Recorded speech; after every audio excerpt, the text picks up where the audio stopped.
তাকে চূর্ণ করে আকাশ ফুঁড়ে নেমে এলো আগুনের গোলা।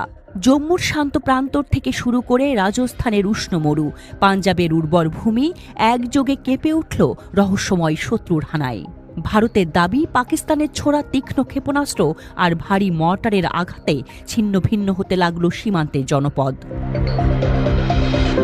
আলো ঝলমলে শহর নিমেষে ডুবে গেল নিকষ কালো আঁধারে। পাঞ্জাবের রাজধানী চণ্ডীগড়ের বুকে আর্তনাদের মতো বেজে উঠল সাইরেন।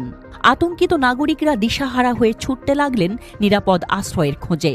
সীমান্তে ৩০ কিলোমিটারের মধ্যে অবস্থিত পাঠানকোট, যা একসময় ছিল শান্ত এক প্রবেশদ্বার, সেখানে রাতের নীরবতা ভেঙে একের পর এক বিকট বিস্ফোরণের শব্দ ভেসে এলো। শহরের সমস্ত আলো নিভিয়ে দেওয়া হলো, যেন ভয়ের এক অদৃশ্য চাদরে ঢেকে গেল সবকিছু। একই চিত্র দেখা গেল অমৃতসরের আকাশে, যেখানে ব্ল্যাকআউটের নির্দেশে প্রকম্পিত